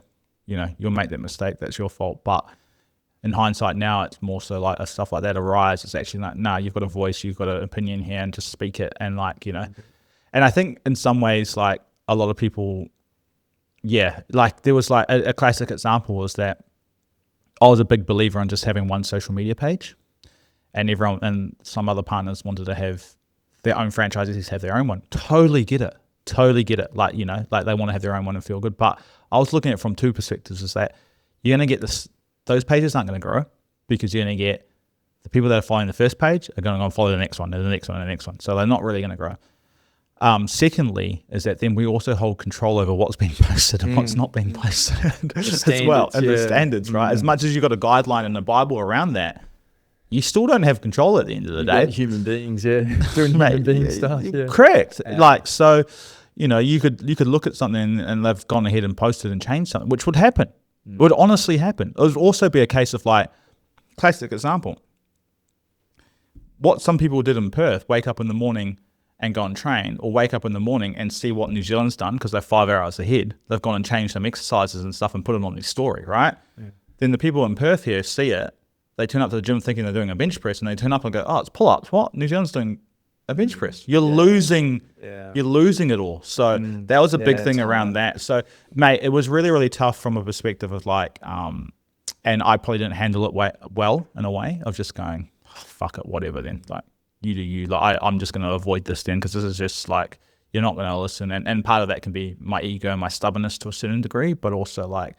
Looking back on that and learning and moving forward from that now, it's just like, it's not really going to happen anymore because I'm a one-man band. But, like I said earlier, there'll be times where people challenge me inside Daawg Haus and all that I know is going to happen, that I give them their space and give them their voice and listen to them and also then come back with what I believe is right as well. Yeah, mate, they're cool. Because it's hard. Like you got all these different, I suppose, opinions and you're compromising as such, like you're negotiating, you're compromising, which is great. But it's slow too, and it doesn't get necessarily the right outcome of what you need, right? It's hard. Whereas one-man band, like you've got that, I suppose, benefit of taking on people's thoughts and ideas. You don't have to listen to them. Yeah, I'm going. No, I'm doing this. This is the reason why. And if it messes up, it messes up. It's on me. And there's no resentment there or anything like that. No. Well, maybe a little bit towards yourself. But you live and you learn. Yeah, right? But there's no sort of toxic stuff that then builds up, which isn't necessarily their fault. It might be more your fault. But it's just that relationship becomes that word there, like toxicness that builds up. Is like then it's like you see it happen and you're like, I fucking told you so. Yeah. Should fucve listened. And it just builds even more, right? And then it's disconnect within the crew. So man, it's hard. Like that's a hard situation. That like I've never really heard anyone say, "Oh yeah, it's easy." It's navigating not, that, and particularly when you're making lots of decisions. Like a business isn't like necessarily stable. You're just doing day. It's just another day. Like you guys are going, like you're starting things, doing things, bringing on new people, making all these decisions. Yep. Like there's a bit going on, and ego gets in the way as well, right? Yeah. With everyone, there's different egos in the room, and like so. Yeah, so that finishing up, Brett, like that was obviously pretty tough. Like you can tell when you're talking about it, like there was a lot of heart and soul and creativity and stress and, financially as well and a lot of change. Of course, yeah. So getting through like that last sort of whatever it's been, while that's all been happening, 12 or 14 months, like the stuff that you're doing in Daawg Haus, this is the stuff that you sort of lent on? Like sort of process? Yep, for sure. I leant on that, past experiences, and then also understanding myself, going through like a couple of breakups as well. Like with with females, you always learn a bit. Even being a co-parent and trying to deal with that, and seeing that with my daughter and stuff as well. It's been pretty like a learning on that, and how I can be a better man in that space as well. To like, although we're not together, it's super important to have that relationship with her mother, because in some ways, the man that I show up as and show my daughter is the man that she will attract, or the partner she would attract later on. Also, the respect that I can show to her mother, and other females, is that's how she knows how she should be treated in a relationship as well. So there's that leaning on that part. Leaning on the business side of things, yeah, mate, very stressful. I touched on it earlier. I took it in another way of like, this is growth and I'm learning from this as well. But mate, it's been like the other hard thing from that is almost having to explain yourself to people and talk about it, because people thought that me and certain business partners in that business were on the same page, and we weren't for years. You know, and I sort of just like, I could have left and whatever. So having to explain yourself in situations and talk about that, and I'm pretty a little bit more open about talking about that a lot more now. But so yeah, going into that is just like, how can I teach some of these men some of the mistakes that I've made in my journey, in my past, or in my current journey, and how can I help them maybe not make those mistakes or be better? And it's not saying that those mistakes that I've made or the journey I had is going to be the same. There might be some people that listen to this today and can really resonate with this and what's going on, but there's also, they might take something out of that and flip it into their own sort of idea of how that can help them. And I had a conversation with someone that actually, the first sign up actually last week for Daawg Haus, and the biggest thing that he got from it is that, like, you talk about clarity, and that's what I really want. I've had a bit of a tough time with like relationships and being a father and working away and all that, and I really want to get clear on what I want. And I said to you earlier, like, for me, it's you know, like me and what I want in life. It's the safety and security of my daughter and helping her thrive, because she's got low level autism, which has been an awesome and amazing journey to like learn about. And I'm a big believer in that. She was brought into this world, and she chose me and her mother. And also it's really taught me a lot of patience. And I'm grateful every day, every morning, part of my morning routine, I sit down, look at the sky, and I'm just so thankful that she chose me to be her father. And then from there, it is like, what do I talk about? Safety. Oh, and then obviously building Daawg Haus is another thing as well, because I'm just so passionate about I thrive off being around community, like being in a sporting, you know, team and stuff like that when I was in the past. And I look at it, and I've been thinking about it a lot since I've been here back in Perth, because when you're overseas for Asia and that, it's very easy to like jump on your bike and drive down to a cafe and everyone's a digital nomad, right? Here, a lot of my friends don't necessarily do that. They might not even see me as working, if that makes sense, because I'm working online and making money that way, and I'm not going to do a 9 to 5 essentially. But like, I'm like, fuck, what am I craving right now? I'm craving around being around like a community of like-minded men or like-minded people to help each other succeed and thrive. And that also reminds me of like sport, because that's the biggest thing that I missed when I stopped playing sport. I missed the game. I did not miss all the injuries and the bangs and I missed I missed having a drink. I missed sitting down like after the game and having a laugh, and I even missed going to training and just having a laugh with him, you know, or putting in the work, or just being next to your brother or your friend or whatever, and just like grinding. So like, and that's when Daawg Haus initially first started, was like, that was what I started to see. Like, you could feel that. Yeah. Oh, mate, yeah. I could like, even just from the perspective, I know it's bad, but like some banter that we're going, like we have a group chat and just be like, you know, like I would be like, mate, we start at 5, 4:59, you're on time, 5 o'clock, you're late, you know? We start at 5 and you warm up, you bang on, this is what we're doing. So like it started to build that culture, and everyone will get around it. And, you know, there was just all sorts of things we like created, even with Daawg Haus back then, when it was just like a closed off group. We had a bank account, which we all put $10 in a week. Yeah. So that like by the end of like every 8 to 10 weeks, we'll go out for dinner or have a night on the drink or something. I also, afterwards, it was quite common that we'll go across the road, there'll be get a slab and just have a drink. So I created a spreadsheet where like the pair, because you always train in pairs of that as well, that there would be 2 pairs every week. So once every 8 weeks, it was your turn to go and spend $25 with someone else to go and buy a box of beers, and like just started to build this sort of You're like forcing that community. Well, but you're also building a bit of structure and system into your, you know, and like even like, mate, would have people like, fuck boys, I can't make it this week, right? Send us through what you did, and the other boys like, nah, bro, you either turn up or you don't, you know. And these will be guys that are like, you know, I don't know, got like their fucking grandfather's 80th birthday or something. And it was just like that real. You could imagine who was the one leading that charge, but yeah. So like, Yeah, man. That's cool. And like leading with that too. And it's like, I don't know, with everything you're talking about, I get the sense that, when you sign up to Daawg Haus, you're not like, you're getting involved with not just a personal trainer here. You're getting involved with someone that, is a real good, I suppose, role model, but then also someone who wants to learn from you as well, right? And be around like-minded people. Yeah, man. Cool. That's the biggest thing. It's being around like-minded men, because like touching on it, even, Daawg Haus hasn't officially launched, but like with the old experience, like friends of ours that have then gone on and opened up cafes, because we've got people like Tim and other people that are scaffolders and all sorts of builders and all that. We've all lent on each other to help us in a way. It's just been an awesome thing to like actually sit back and look at it and go, fuck, this is pretty cool. Like, this is like, how can I give more impact here? Because I know that I'm meant to have impact in this world. I know everyone's meant to have impact in this world. It's whether or not we want to take it off both hands and do that. Do you know what I mean? Yeah, put yourself out there. Yeah, like man. you were saying before. Yeah, that community atmosphere, right? Like, I suppose there'll be some small country towns that will have it. Of course. Right. But in the city, suburbs, it's not really there, right? No. Like, you hardly even know your neighbours sometimes, right? No. Sporting clubs. Like, we love sporting clubs because of that, because it's there, right? That's there. And this is probably another way, right? And I suppose group fitness and gyms you would have found in the past can provide that. But what you're trying to do is provide that as well. Well, it's cool.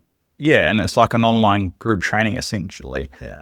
Like I spoke about initially, thought about just like once a week, just targeting men here in Perth and having a live session. But then the more I've sort of started doing is putting some content out there, the more I've had a lot of people from the East Coast reach out, and even New Zealand as well. So like as a space of thing going, all right, boys, I'm here in Perth. If anyone's part of the community, come down and train. Or is it looking at, like I said earlier, got these opportunities to do these retreats and stuff? Is it something look into that? Well, that's a cool creative thing, Red. It's just like, you can have that like base level thing now with technology around, okay, well, who's doing what's your training like? This is the program. And you've got some online stuff, right? Like that you can do all that stuff with. But then, when in-person stuff that can complement that, and people already, like it's, having that.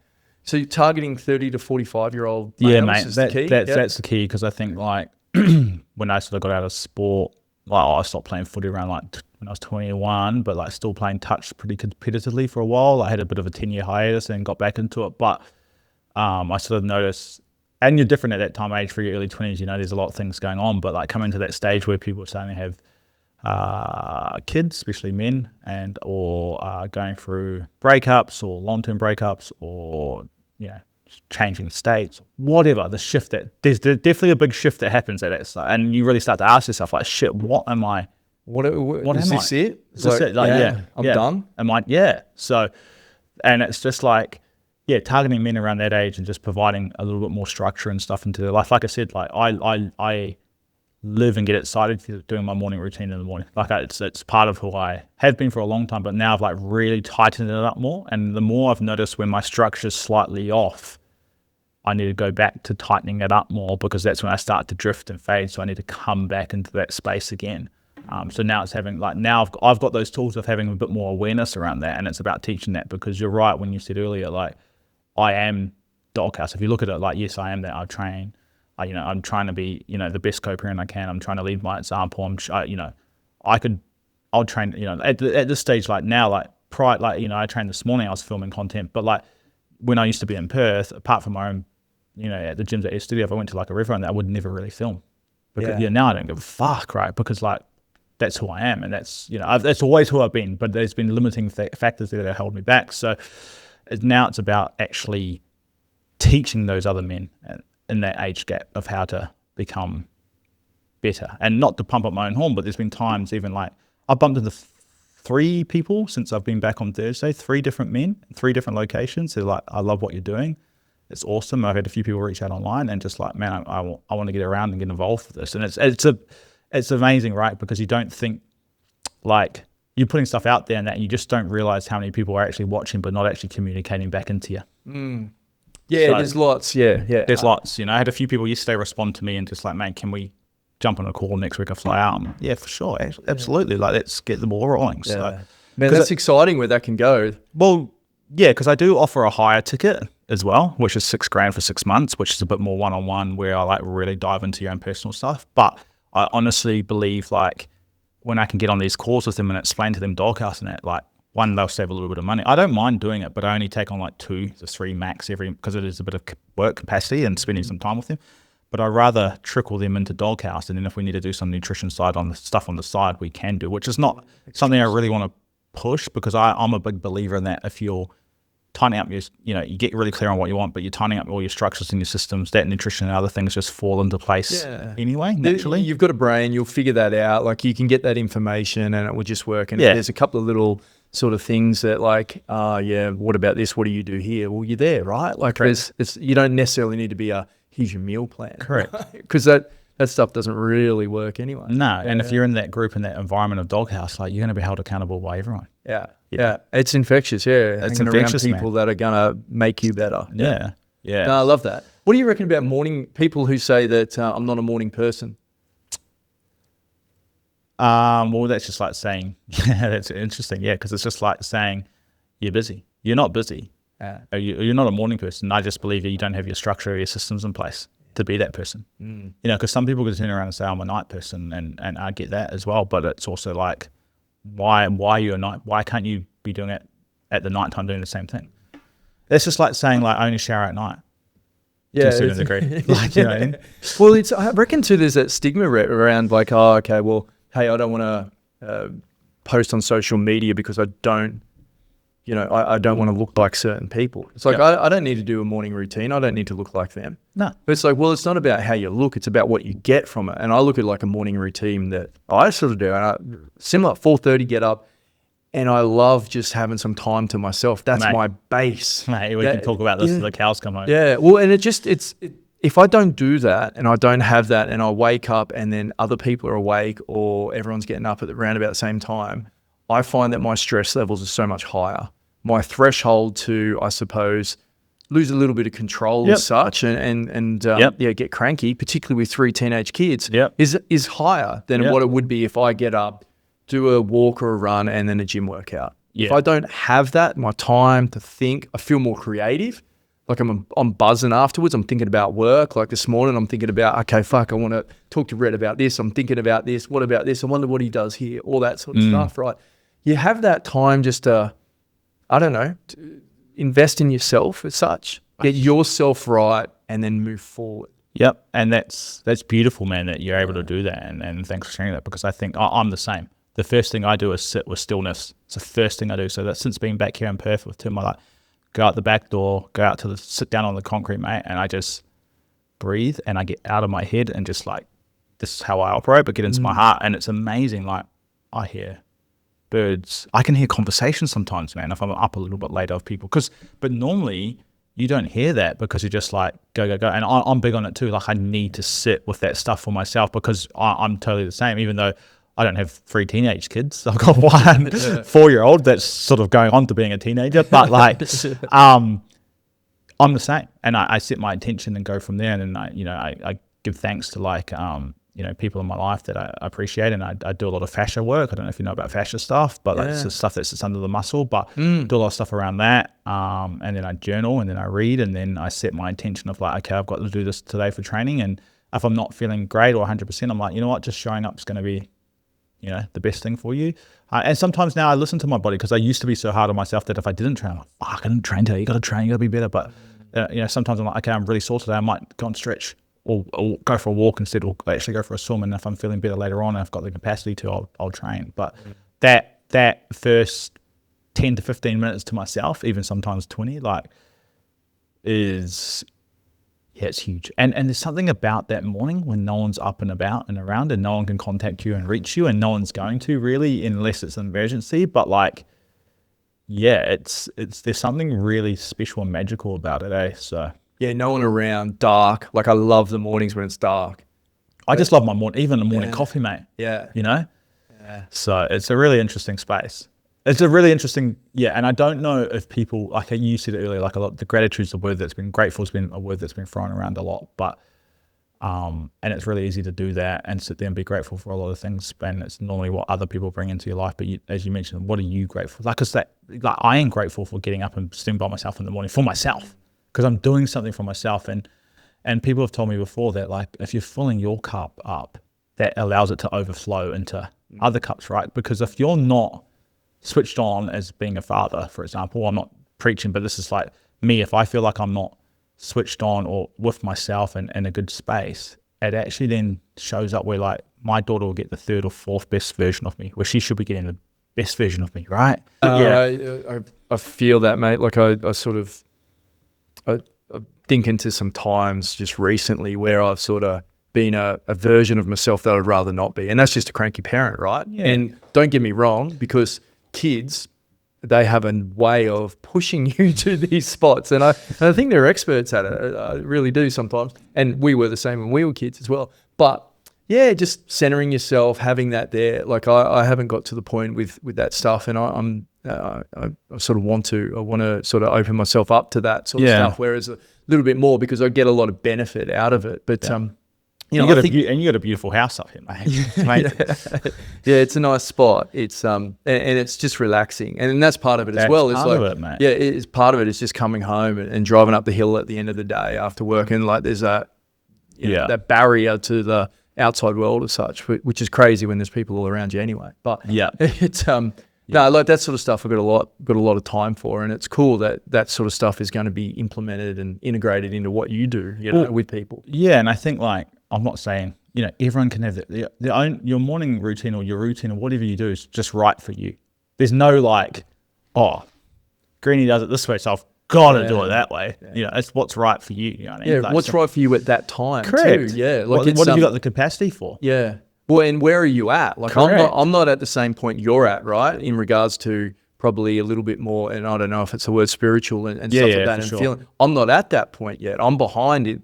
Let's say behind in that regard, right? You're just at where you need to be at, right? Yeah, at this point in time, right? You're on your own path. But I think that's a cool point, is that you just got to get on the path, though. Yeah, like that's the key, not what someone else. That old cliche saying is that you don't have to be great to start. You just got to start. Like we're all shit at the start. I reckon a big thing for me, man, and like it's really shaped me a lot, is that growing up in we say Te Ao Māori, but a Māori culture. I'm the oldest of four.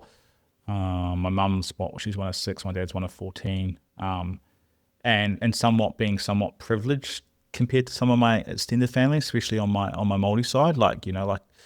And that's credit to my father of putting in work and doing stuff to get us into a position. But like going to going to kohanga, which is early childhood centres, so you only speak Māori, and then doing going to school or kura kaupapa, which is from the age of 5 to 12, just speaking Māori fluently. Then going into secondary education or high school or college, and being in a space of like, English is the only language, and you fucking can't even spell the. You know what I mean? It really puts you back up against the wall, and I think it really like shaped me to some degrees. And I think there were some parts of me early on when I was 7, 8, 9, 10 that I felt embarrassed. Even like everyone knows me as Rhett, but my real name's Reti Mana. You know what I mean? And all my brothers and sisters have full Māori names. But like I really think that was like a big thing, and even the way of my creativity and my thought process was, because like back then Māori culture was sort of like just frowned upon back in the early 90s and stuff. And so like even like an example would be I'd go to the let's just say the doctors, right? And the doctor would come out and they wouldn't even say my name or my brother or sister's name because they didn't know how to pronounce it. So they wouldn't say it. They'd just be like, let's either say like my mum's name, like Jane, or like, it was like Mr. Hartley here. And you're like, you're 9 or 8 year old. So automatically that can put that defensiveness up in me as well. Like, and my mum used to I would get up and go, my mum would grab my hand and like, sit your fucking ass down. You're not going anywhere till they say your name.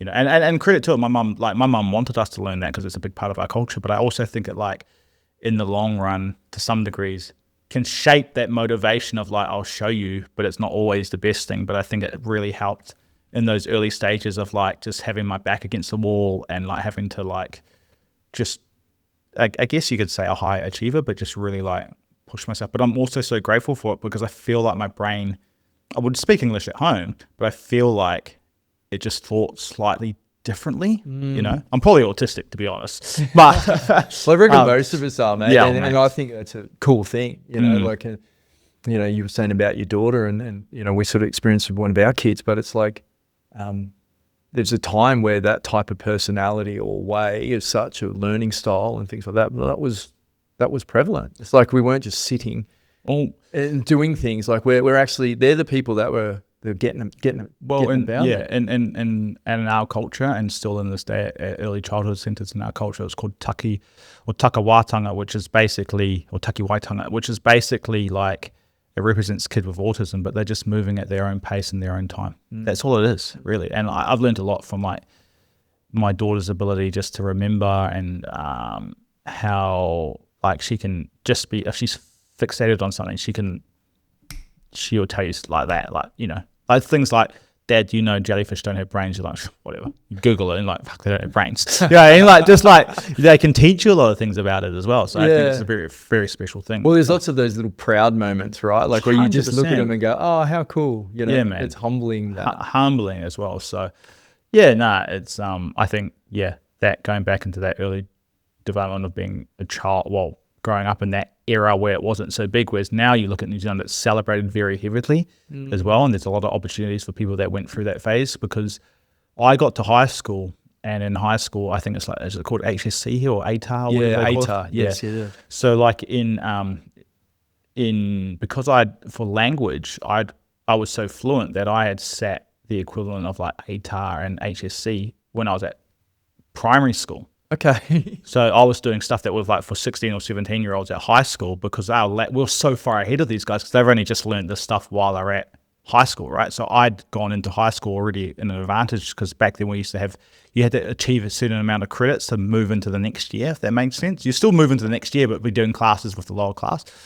So that was an advantage point for me. I was already like 20, I think you needed like 80 credits. I already had like 24 or 30 credits before I started high school, because essentially I went to high school and there was no point in me doing Māori, because either I would have been teaching the class to a certain degree, or with the teacher teaching the class. I actually had the ability to sit university in papers when I went to high school, but because my English wasn't so big or so strong, they put me into another English class as well. So I was doing English a couple times a week.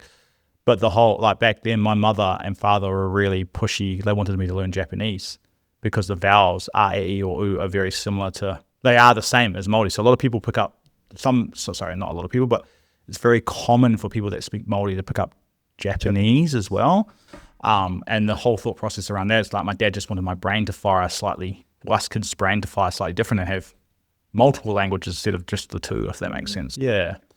But I really think it really, early on, there was a negative side of it where I didn't really like want to identify myself as, and that's like where Rhett sort of came from, because not a lot of people will pronounce my name correctly. So it was almost like a bit of an outsider. Sort of just saying like, this is Rhett, you know. Whereas like, you know, my mum would call me Rhett and dad sometimes here, but generally they would call me Retimana. Do you know what I mean? Yeah. You know, because that's what their name is. So it's an interesting perspective, but I think it was like in some ways very.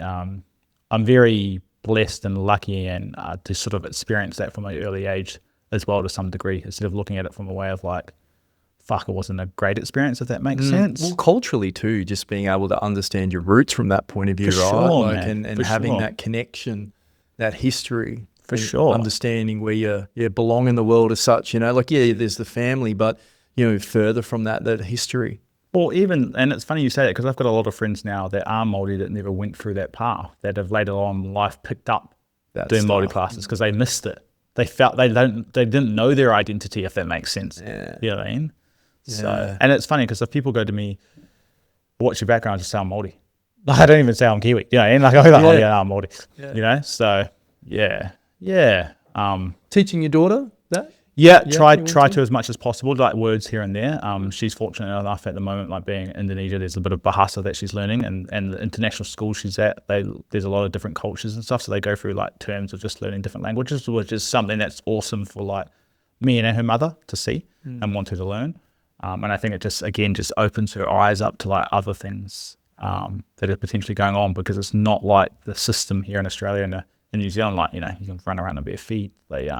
They learn about the rice paddy fields and go into the rice paddy fields and pick rice. They go to like coffee bean factories and extract coffee beans. Yeah. You know, like all Just this. learning a different way. I think it's like almost in some ways, like yes, they learn their math and their English and other school curriculum, but they also do things where like teaching them a bit of life skills to a certain degree from a young age, like some, and it's showing, like when I've been around my daughter in Indonesia, like even just her confidence, man, like she walks up and like pays for this, or like she'll go into a cafe and she'll be like, you know, Dad, do you want a coffee? And like, yep. And like, she'll know our coffee order and she'll go and order it. Just doing stuff. Just yeah. Instead of sitting and learning and listening to stuff. And don't get me wrong, there'll be times where she wants to watch like, you know, her iPad and stuff, and you think you're going to be those parents that don't allow that to do that, but like sometimes you need that space. Yeah. But like, there's also a lot of times like, you know, like she's like, you know, even little things like, there's not a lot of kids that are riding around on a motorbike, you know, at that age, you know, so like, or doing things like that. So,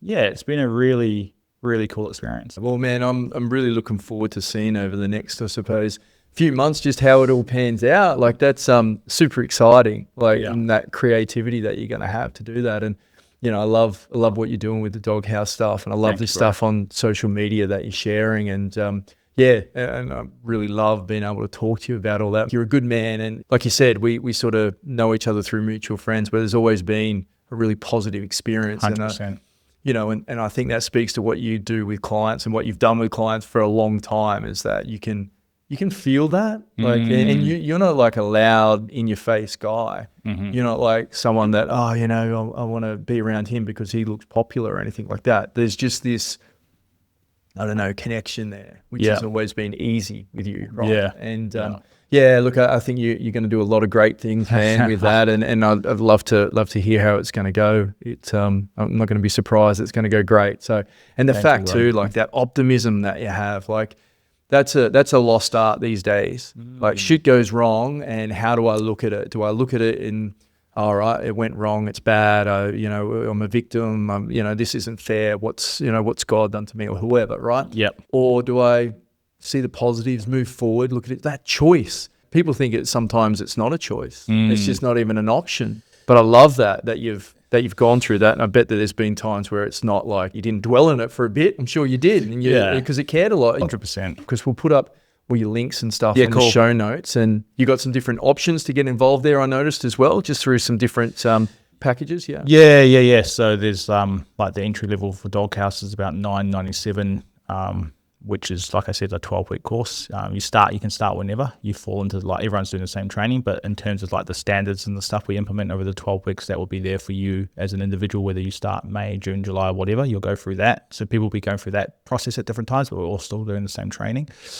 And then there's that higher ticket offer that I do offer, but in hindsight, I don't mind doing it. I actually don't mind doing it, because there are some people that need that, and sometimes it's a way of them dipping their feet into the water. But I really want to push like men around. Like generally, I find with people like that, like it's a cool little start point, but generally they're also seeking that connection and that human connection with other men, so it can be better for them to track into that space. And there's some cool things I'm looking at doing.